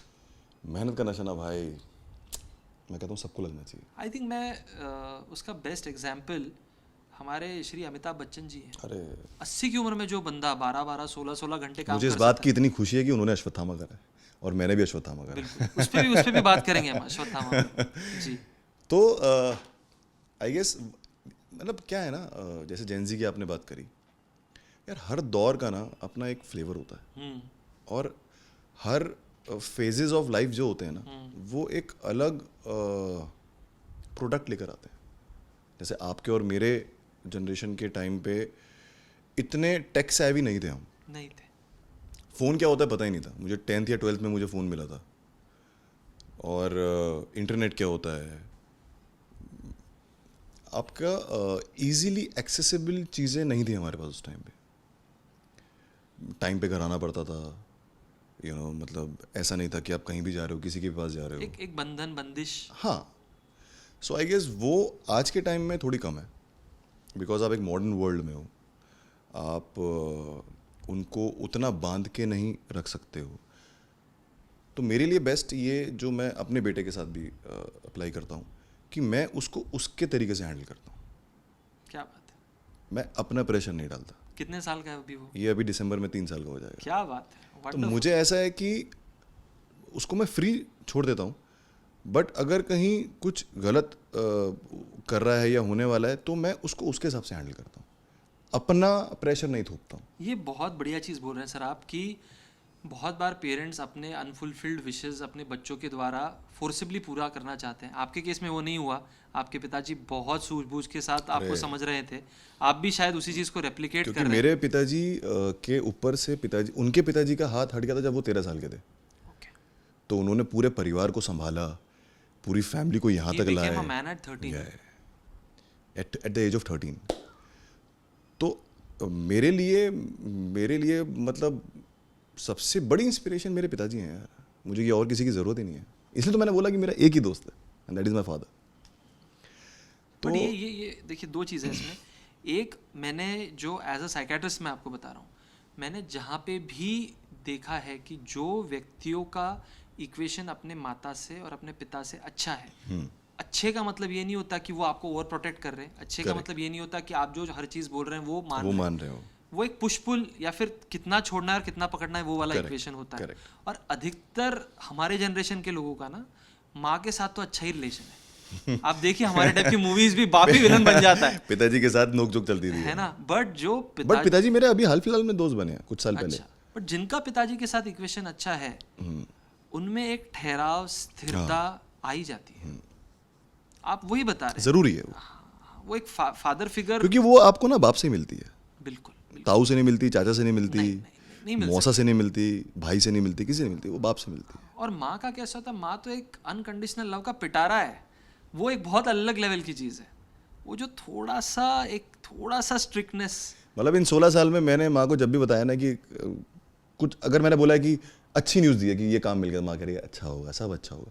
कभी परेशान होकर बोला कि माँ ये नहीं हो रहा, अरे बेटा सब अच्छा होगा। उनका एक ये लाइन ना सब मतलब ज़िंदगी से चलता आ रहा है, और वो इतनी प्यारी बूस्ट चीज़ है ना उनका, एक बोलना कि अरे सब अच्छा होगा, टेंशन मत ले, सब अच्छा होगा। मैं भगवान से बोलती हूँ ना सब अच्छा होगा, बहुत उससे लेकिन शक्ति मिलती है, अरे बहुत शक्ति मिलती है। सो आई गेस ये जो सब अभी जो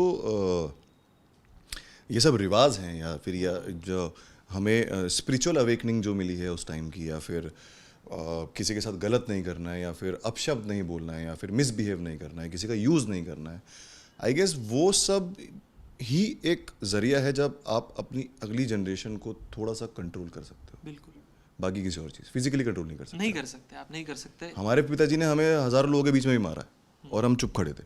आज आप किसी बच्चे पर उठा दो, वो रिएक्ट करेगा।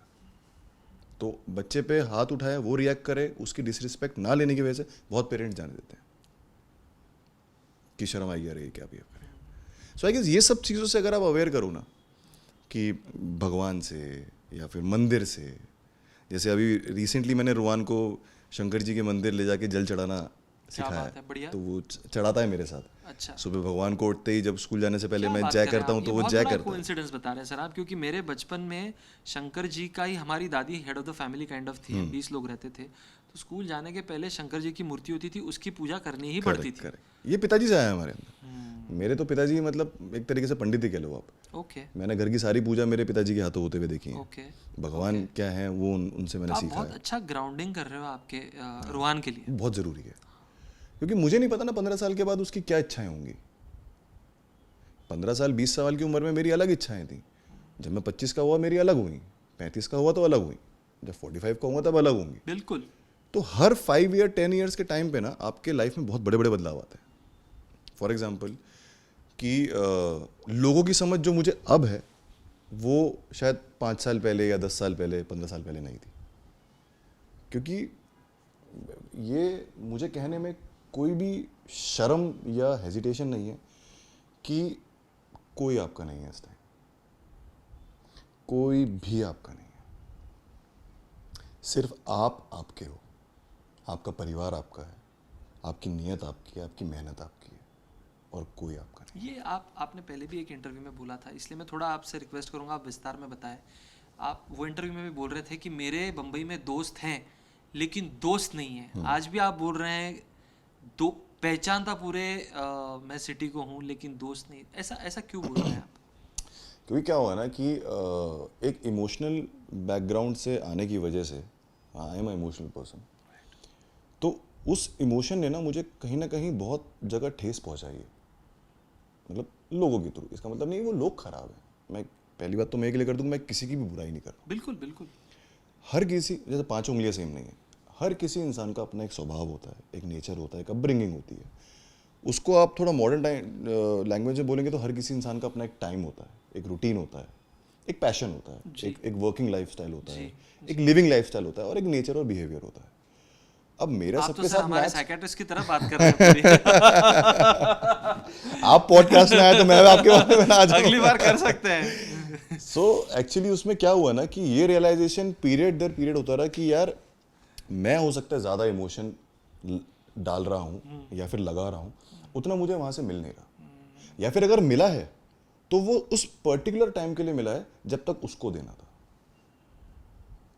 आगे वो इमोशन कैरी होगा इसकी गारंटी नहीं है। ओके और वो फिर थोड़ी सी हर्टफुल स्टेट होती थी जब आप एक्सपेक्ट करते हो कि आप कर रहे हो और आपके लिए आप सामने वाला सेम नहीं कर रहा है, तो आपको ऐसा लगता है कि यार मैं पागल हूँ क्या? बिल्कुल लगता है। बट इस पॉइंट पे जाके रियलाइज हुआ है कि तू कर ही क्यों रहा है इतना, हाँ तू किसी के लिए मर ही क्यों रहा है इतना? You should not be a people pleaser. My God, this is such a big topic. People pleasing के कारण कितने लोगों की अरे जिंदगी बर्बाद हो जाती है। जिंदगी छोड़ो, सबसे पहली बात है आपकी टाइम खराब होता है। बहुत खराब होता है। सो इस इमोशंस पे जो मैं कहता हूँ कि मेरे दोस्त जानता बहुत लोगों को, बट मैंने अपना ना एक दायरा सेट किया हुआ है चीज़ों में एक बाउंड्री सेट करिए।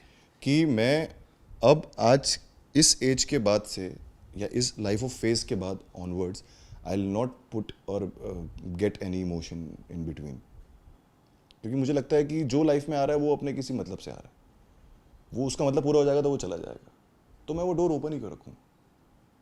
मैं मेरे काम के लिए इमोशन होता हूँ, मैं मेरे काम के लिए मेहनत करता हूँ। ये मतलब अभी सीखा है मैंने हाल फिलहाल में, क्योंकि बहुत से लोग ऐसे आए कि वो थोड़े पास आए, करीब आए, फिर मुझे लगा कि यार मैं इमोशनल अथॉरिटी तो मैं दे रहा हूँ इतनी, बट क्या मैं हैंडल कर पाऊंगा अगर मुझे कुछ मेरे हिसाब से नहीं मिला तो? बट उन्होंने अपनी लाइफ के तरीके से रिएक्ट किया, क्योंकि हर किसी की अपनी प्रायोरिटीज होती हैं। तो मुझे ऐसा लगा कि why am I wasting my emotion? Correct. आप एक तो आपके they are not bad, They are not वो भी bad. किसी फैमिली से बिलोंग बिल्कुल, करते हैं, बिल्कुल। उनकी भी अपनी अपब्रिंगिंग उनकी रही है, प्रायोरिटीज अलग उनके है। रिचुअल्स हैं, बिल्कुल बिल्कुल। बट कोई तेरी लाइफ में आ रहा है तो उसके लिए तू कोई कॉन्ट्रैक्ट या फॉर्म थोड़ी साइन कराएगा। दिल्ली में है आपके खास दोस्त बचपन के बहुत दोस्त हैं जिनसे आप ये मन की बात कर सकते हैं? मन की बात फिलहाल मैं अपने सिर्फ पिताजी से करता हूँ। अच्छा। तो मैंने इसलिए बोला ना ये लाइन कि मैंने क्यों अंडरलाइन करी आपके लिए कि कोई आपका नहीं है। और आप शिवाजी Family महाराज आपकी। से करते हैं? अरे आपने वो वाले एपिसोड में शिवाजी महाराज को फोन लगाया? कहीं ना कहीं मेरे पिताजी मेरे लिए महाराज हैं, बिल्कुल होने ही चाहिए। क्योंकि उन्होंने हमारी फैमिली को बहुत सिक्योर और प्रोटेक्ट करके यहाँ तक लाए हैं। सर 13 की उम्र में उतनी मेच्योरिटी और उतने रिस्पॉन्सिबिलिटी को संभालना, इट्स नॉट अ जोक। और उस पूरी फैमिली को इतने बड़े स्केल पे लेके जाना, जी। जहाँ हम एक छोटे से कमरे में 10-12 लोग रहते थे, अच्छा। आज हम सबके अपने अपने घर हैं, सबकी अपनी अपनी गाड़ियाँ हैं, ओके। यू नो, और बड़ी फैमिलीज हो गई हैं। सो मुझे कुछ भी होता था ना तो मैं अपने, क्योंकि मेरे पिताजी ने मुझे एक बार, बहुत पहले एक बार बचपन में मैं कुछ बियर पी कर आ गया था और घर पे आते ही मैंने प्यूक कर दिया था, वही गलत संगत दोस्तों की। तो मुझे लगा कि सुबह पिटाई होगी। अब जब मैं उठा सुबह तो उन्होंने मुझे प्यार से उठाया और उन्होंने बोला कि क्यों करना है, कभी तेरा मन करता है तो मुझे बोल दियो, मेरे साथ एक गिलास पी लियो, बाहर जाके पिएगा 10 बोतलें पिएगा, 5 बोतलें पिएगा, कहीं गिरा पड़ा होगा, नाम खराब होगा, उससे अच्छा है कि मेरे साथ बैठ के भी बातें करना, मुझसे मुझे दोस्त बनाना। तो आई गेस उनका वो बोला हुआ मुझे क्लिक कर गया कि उन्होंने मुझे ड्रिंक करने की परमिशन नहीं दी।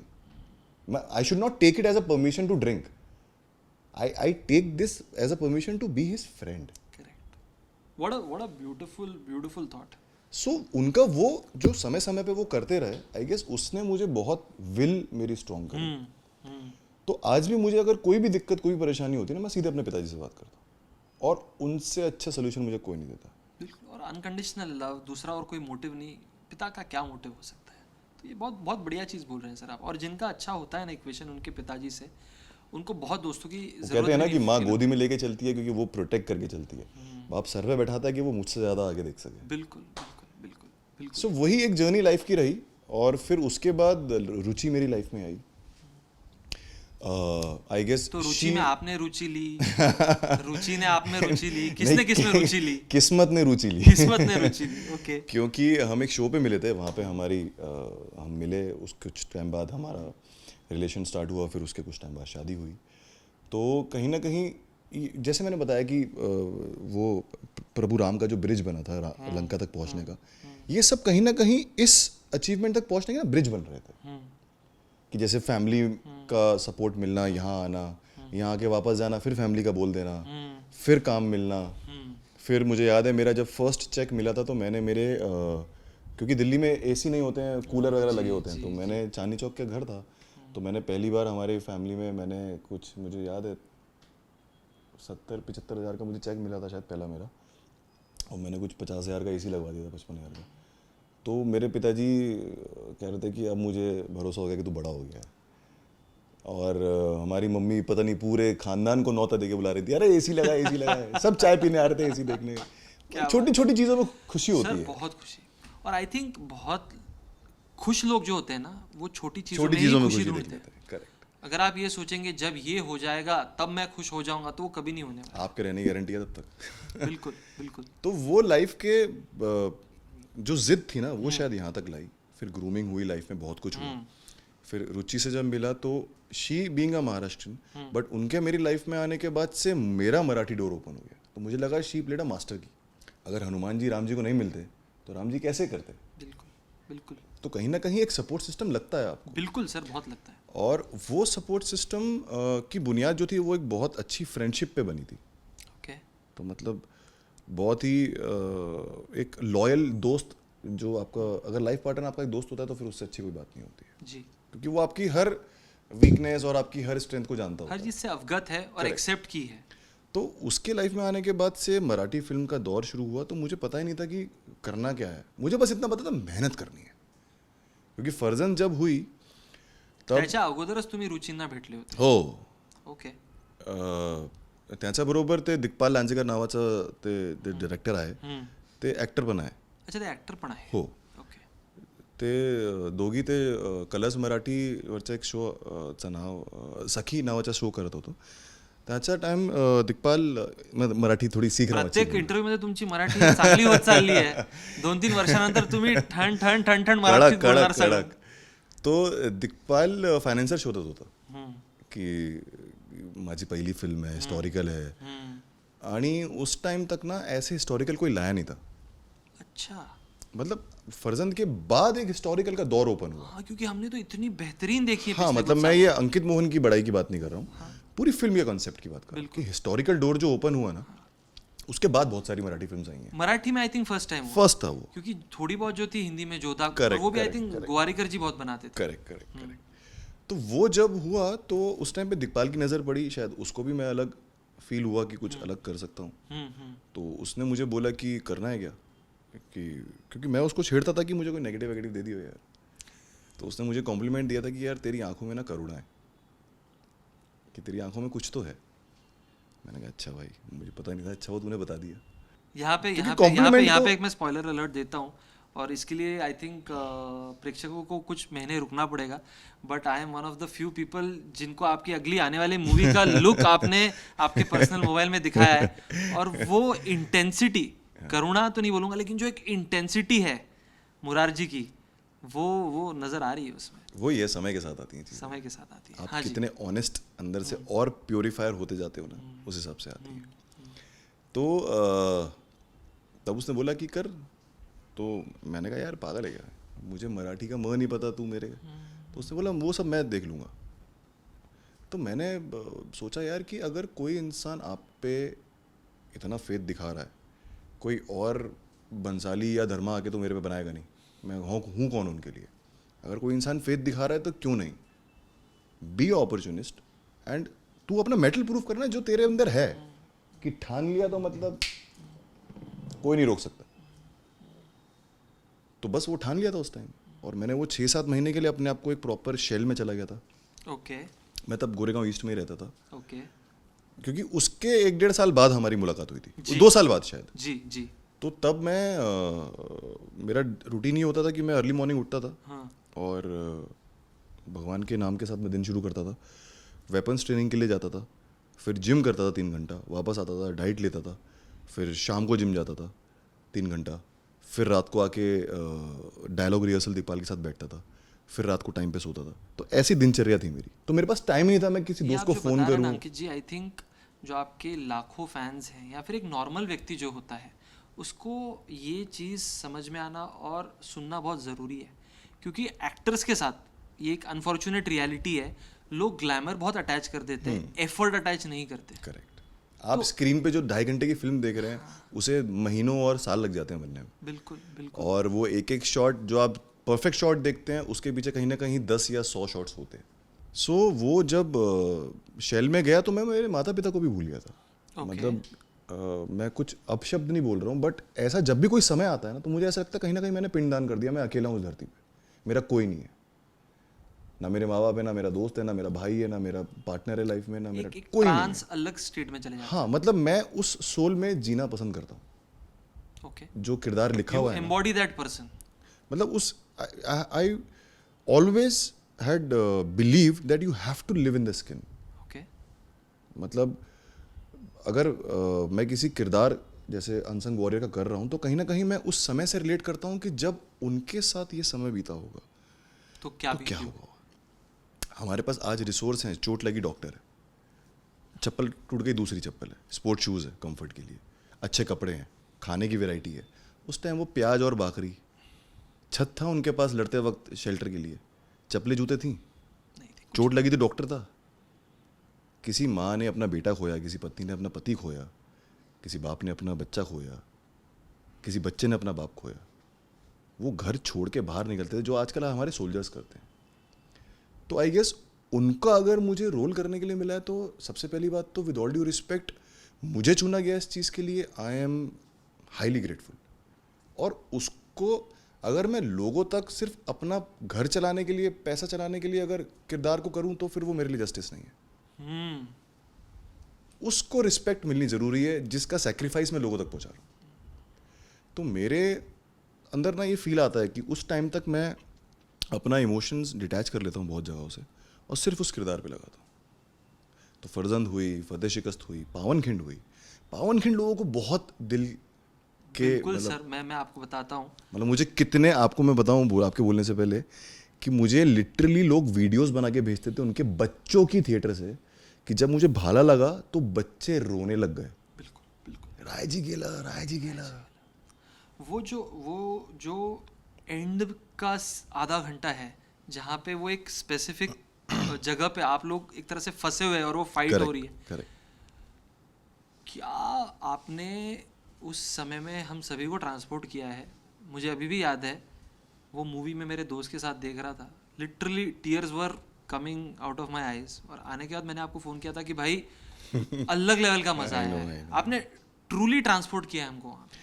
क्योंकि क्या हुआ ना कि मैं जब वो सीन शूट कर रहा था तो जैसे लोगों को पता नहीं होता है कि पीछे कितना हार्ड वर्क जा रहा है। फरजंद के टाइम पे मेरा एक लेग का टाच बोलते हैं ना, टाच बोलता था, बरोबर। वो टूट ऑलमोस्ट ब्रोक हो गया था और एक्शन सीक्वेंस मुझे करना था। तो मैं दिन में इंजेक्शन लेके रात को पेन किलर लेके मैंने कंप्लीट किया वो, कि वो कट होता था तो मैं ज़मीन पे गिर जाता था, जैसे एक्शन होता था मैं खड़ा हो जाता था। तो ये यूनिट को पता है बात, बाकी जो देखने वाले लोग हैं ऑडियंस उनको नहीं पता होता। पावनखिंड के टाइम पे जब वो पानी वाला सीन था जिसमें से मैं तीर बाहर निकलता हूँ, तीर मारता हूँ, और एंड का जो आपने भाले वाला सीन देखा, उस टाइम मुझे 102 103 फीवर था। अच्छा। But still I was ready to do the work. मतलब of course medicine with proper medication, producers ने, डॉक्टर्स सेट पे रखे थे, सब किया था। बट एक जिद थी कि नहीं यार, मतलब ओवर फिल्मी लाइन नहीं है मगर दिल की आवाज़ आती थी कि मर भी गया था कोई नहीं है, वो भी तो मर के गए हैं। इसे ना सर जिद से ज़्यादा मैं बोलूँगा पैशन, यू आर लिविंग थोड़ा इट। पागल होना जरूरी है लाइफ। हाँ हाँ बिल्कुल बिल्कुल। क्योंकि मैंने जब नहीं तो आप ऑर्डिनरी में रह जाओ। जब हम वो लास्ट सीन कर रहे थे तो मैंने लिटरली, लोग लेटे हुए थे उन पे वो रेड ब्लड कलर डाला हुआ था, तो वो बहुत सारे लेटे हुए थे। तो मैं जब उस पाथ को वॉक कर रहा था ना, मेरी आंखों के सामने ना एकदम स्लो मोशन हो गया था। वो सब जिंदा थे, हम फेक एक्टिंग कर रहे थे, बट मैं उस एरा में गया, मैंने कहा यार आपका कोई अजीज किसी बीमारी से जाता है तो आपको बहुत दुख होता है। बिल्कुल। ये सेक्रीफाइस हमारी हिस्ट्री में है ही नहीं। हम कैसे इंडिया में हैं? हम इंडिया के लिए मरते हैं, इंडिया के लिए बात करते हैं, बट इंडिया की हिस्ट्री ही हिस्ट्री में नहीं है। होना चाहिए, बहुत दर्दनाक बात है ये, होनी चाहिए, होनी चाहिए, होनी ही चाहिए। These are the real heroes, real heroes है ये। वो करने के बाद मुझे रियलाइज हुआ कि Ankit, there is a purpose why you are here. वो ट्रांजिशन मेरी लाइफ में लाया। पावन खिंड का बोल रहे हैं आप या मतलब ये जितनी भी ये मराठी पूरी जो फिल्में जेनर आई, है? हाँ मराठी फिल्में आई, हाँ हाँ तो इनका मेरे को बिलीव, अपने आप पे बिलीव करना बहुत इंपॉर्टेंट है। बिल्कुल। चाहे वो M S self Dhoni confidence हो, और सेल्फ खुद में एक कि मैं ये कर सकता हूँ, मुझ में एम एस वो धोनी काबिलियत है, है। तेंदुलकर सर हैं, या फिर आपका विराट है, कोई, ये सेल्फ बिलीव है इन लोगों को। बिल्कुल, जितने बड़े लोग आज यहाँ तक पहुँचे हैं ना, वो सेल्फ बिलीव पे पहुँचे हैं। क्योंकि आप जैसे बता रहे हैं सर, हम पेशेंट को यही समझाते हैं कि ये कप है आपका, ये आपका वैलिडेशन का कप है। जितना आप सेल्फ वैलिडेशन से भरोगे उतना आप खुश रहोगे। जितना आप दूसरों पर डिपेंड करोगे, फिर जैसे आप शुरुआत अभी थोड़ी देर पहले बता रहे थे कि वो उस समय वो व्यक्ति आपको आपकी नीड पूरी करेगा नहीं करेगा इसकी कोई गारंटी कोई नहीं। गारंटी नहीं है। मतलब आज के बाद, मतलब after in this phase now onwards, अभी कोई मेरी लाइफ में अगर आता है या बनता है या जानने वाला या दोस्त कुछ भी, तो मैं एक दायरा रखूंगा अपनी सेफ्टी के लिए, बिल्कुल बिल्कुल। चाहे वो मेरी मेंटल सेफ्टी हो या इमोशनल सेफ्टी हो। और ये मैं फिक्स कर चुका हूँ, लॉक कर चुका हूँ। ओके, अगर इतने एक्सपीरियंस लेने के बाद भी मैं लॉक नहीं करूंगा तो फिर मुझसे बड़ा पागल कोई नहीं। क्योंकि मुझे पता है कि वो इंसान किस मतलब से आ रहा है, बट फिर भी मैं लगा हुआ हूं। तो मेरे पास अपनी ज़रूरतें भी पूरी करने के लिए है ना, बिल्कुल मेरे पास अपना परिवार भी है, बिल्कुल बिल्कुल। मेरे पास अपनी हेल्थ है, मेरे पास अपना टाइम है, rather than wasting that time thinking about कि उसने ऐसा क्यों किया, उसने ऐसा क्यों नहीं करा। चक इट, मैं अपने पे काम करूँ ना यार। कुछ कर ही नहीं सकते, it is out of your क्योंकि कंट्रोल। मुझे याद है एक टाइम ऐसा आया था शायद, क्योंकि काम के हमारी लाइफ ये थोड़ी अनसर्टेन भी है। सर ये आफ्टर अ बहुत पॉइंट, बड़ा प्रॉब्लम है आफ्टर अ actors के पॉइंट लिए। आपको काम आता है, नहीं आता। जैसे अभी अगर आप बात करें तो आश्रम और एनिमल आने से पहले बॉबी देओल के जो इंटरव्यूज थे उसमें भी आप सुन सकते हैं कि वो कितना ही was out of work for a जी लॉन्ग जी टाइम। जी जी तो कोई भी जा सकता है बिना काम के। जी जी। तो अब एक वो लॉर्ड दौर, बॉबी बन गए। करेक्ट, तो एक दौर आया था जिस टाइम पे कुछ अप्स एंड डाउन चल रहे थे और मेंटल चीज़ के लिए मैं आपसे मिला। जी जी और मैं ये इसलिए ओपनली मेंशन कर रहा हूँ क्योंकि जैसे मैं लाइफ के हर फेजेस पे राइट इंसान से मिलता रहा ना, so I guess you are also a god sent person for that time. क्योंकि वो मेरे लिए एक इतना इंपॉर्टेंट बन गया था, क्योंकि मुझे उस टाइम पे ऐसा लग रहा था कि मेरी सुनने वाला कोई है नहीं। मैं जिसको भी सुना रहा हूँ ना, या तो वो सिंपैथी देने के लिए सुन रहा है, या सिर्फ ये सुन रहा है कि चल 1 घंटा हो गया मैं निकलता हूँ। हल नहीं मिल पा रहा था। एक्टिव लिसनिंग भी सर, जैसे हमारे सेशंस में हमने करा था, एक्टिव लिसनिंग विद एम्पैथी जो बोलते हैं Correct. कि भाई जेन्युइनली सुन के लेना, Correct. समझ के लेना, एक्नॉलेज करना। बहुत बार आप कुछ कर भी नहीं सकते, बहुत चीज़ें आप बदल सकते हैं, बहुत चीज़ें आप नहीं बदल सकते, लेकिन जब आपको एक एंकरिंग पॉइंट मिल जाता है जो जज नहीं करेगा आपको, तो बहुत फर्क पड़ता है। बहुत फर्क पड़ता है। एंड ये टाइम के साथ आपका सबकॉन्शियस माइंड भी ओपन होता है कि अभी चीज़ों पे पहले सुनो, समझो, फिर रिएक्ट करो। बिना सोचे समझे सुने अगर रिएक्ट करोगे तो वो फिर लॉस है आपका। अभी भी जब मैं आपसे शायद मैं लाइफ में इसलिए अब इतना खुश हूँ कि अब मैं सुनता हूँ, समझता हूँ, मुझे दिख गया है क्या, कैसे, कौन क्या कर रहा है, तो अब मैं चीज़ों में अपने वैसे ही रिएक्ट करता हूँ। बट हाँ, उस टाइम पे हमारा मिलना भी बहुत इंपॉर्टेंट था कि मैं अगर किसी, ऐसा नहीं है कि आपके डॉक्टर के प्रोफेशंस में भी बहुत वैरायटी है, अलग अलग डॉक्टर्स हैं, अलग अलग पोस्ट पे हैं, अलग अलग पैसे वाले हैं, कम पैसे वाले हैं, मीडियम पैसे वाले, सब है। बट एक अच्छा इंसान होना मेरे लिए ज़्यादा इंपॉर्टेंट है। बिल्कुल। तो उस टाइम पे जब हम मिले और जिस तरीके से आपने मुझे रिसीव किया जी और मेरी चीज़ें सुनी, जी भले ही आपने मुझे कोई अलादीन का चिराग या कोई बाबा की बूटी नहीं दी थी, बट आपने मुझे जिस तरीके से हैंडल किया, जी आई गेस वो टाइम पे उस चीज़ का हैंडल वैसे होना बहुत ज़रूरी था, जी ताकि मैं आगे आने वाले समय को और स्ट्रांगली होल्ड कर सकूं। जी जी तो वो टाइम के जो चेंजेस है ना, फॉर एग्जांपल दिल्ली से लेके अब जी तक के जी। हर चेंजेस ना डेफिनेट रहे हैं। हम्म जैसे अभी का जो मैं बोल रहा हूँ ना कि थोड़ा सा इमोशनल बंद किया है, तो ये भी डेफिनेट है अब। क्योंकि अब तक ना मैं काम पे मरने के साथ साथ बहुत ज़्यादा मुझे ऐसा लगता है कि शायद लोगों पे भी मरा हूँ।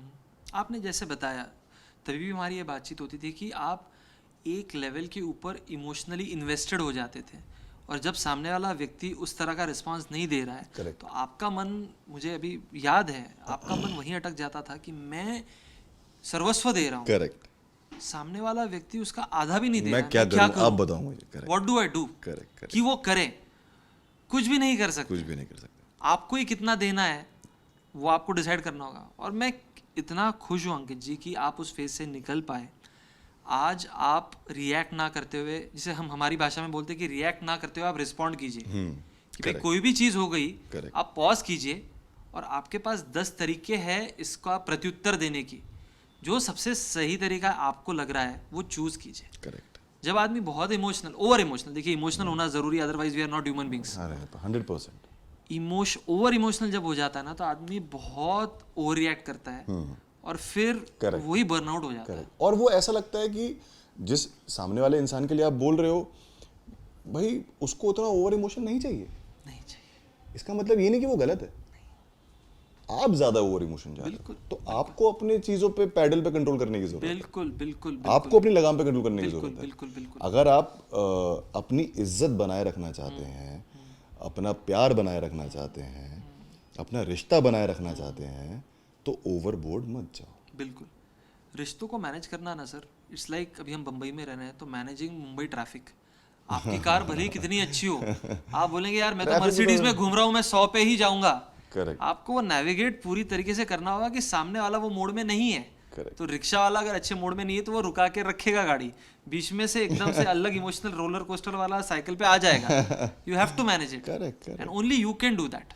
यू कैन नॉट एक्सपेक्ट कि यार ये बाइसिकल वाले को समझ नहीं आ रहा मुझे लेट हो रहा है। करेक्ट। क्यों नहीं समझता ये? करेक्ट। तो आई एम सो हैप्पी। मतलब जैसे एक चीज मैं अभी मेंशन करूंगा कि पावन खिंड की ही टीम के साथ मैं मुरारबाजी आगे कर रहा हूँ जी। तो बहुत एंटिसिपेटेड है आपकी मूवी। मतलब मेरे मुझे जितने भी दोस्त हैं, मुझे उतना प्यार मिल भी रहा है लोगों से, बहुत मिल रहा है सर, बहुत मिल रहा है। जेन्युइन एप्रिसिएशन है। मैं बताऊं आपको, मैं पीपल आप बोल रहे हैं कि मैं क्लोज्ड हूँ, बट जो लोग आपको जानते नहीं बट फैंस हैं, जेन्युइन फैंस हैं ना, वो मतलब मैं लोगों से बात किया हूँ इसलिए आपको बता रहा हूँ। मेरे कम से कम 3 से 4 ऐसे दोस्त हैं who are rooting for you. अरे ना जान ना पहचान, बट उनको So लगता है यार कि अंकित मोहन ये जो अगली मूवी आ रहा है उसमें कुछ कमाल करके दिखाए। उनको लगता है कि जो शिवाजी महाराज की सेना थी ये उसका एक अभिन्न अंग है, तो they are rooting for you. Truly they are. दिल से थैंक यू।